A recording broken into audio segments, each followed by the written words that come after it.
All I have to say is Recovery of an MMO Junkie might be too pure and too charming for its own good. Episode 3 was a very enjoyable episode, and I really appreciated how they started the episode off, and more or less the first half of the episode. It's not focused within the MMO, it's all focused within reality, and our male main character's kind of everyday life, and him trying to figure out this unknown girl that he ran into, and obviously is starting to have some feelings for, and he wants to get to know her a bit more, and he's talking with one of the people that he works with there, and we get to see a bit of backstory of like how her life was when she was in the office, and how she was actually a really hard worker, and also she was very kind of considerate for other people's feelings, but also she was very embarrassed as well. And I just kind of thought that even though we're only 3 episodes in, it's nice to kind of shift the dynamic of the show even for half an episode, to keep it kind of refreshing and not so, oh, we're just doing the same thing, they're having these cute moments within the game and they're obviously going to fall in love. I just felt like it was a good kind of spot to do this in, because I felt like having that 10 minutes there, or a little less than 10 minutes,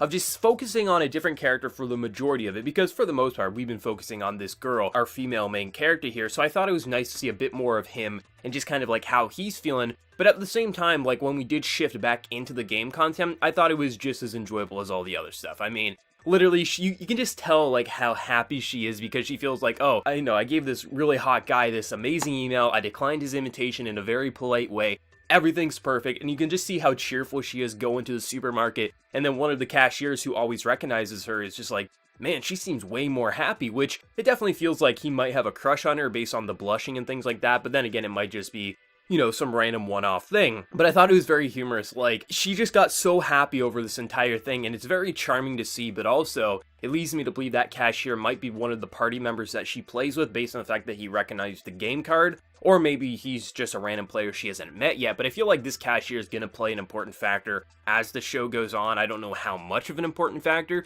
but it'll be interesting. But the actual, like, relationship I find to be so damn enjoyable, because both of them are gender bending. And both of them are falling in love with, like, this other character, but then at the same time, they also have this kind of affection in the real world, but they don't understand that it's actually kind of intersecting and crossing into one another. So it's just incredibly amusing to see the whole, like, you know, I want you to be my partner, and we're learning about, like, you know, Lily and how, like, she's been, I can't, like, figure out, should I say she or he, because it's literally both, but essentially Lily was partnering with one of the other members, so no one would just constantly ask her to go on quests and things like that, and now essentially they have this, like, partnership, and pretty much it's gonna kind of just expand from there. But I found it to just be very, very entertaining, like, this whole concept of partnering, and just, like, how all the guys are just trying to partner up with the cute character, and how essentially they don't even know if it's a real female or not, which we know of course it isn't. But I just thought it was very interesting, kind of focusing the first half on the male main character side and the real world side of it, but also having a bit of the real world stuff with her as well, and kind of how she's like,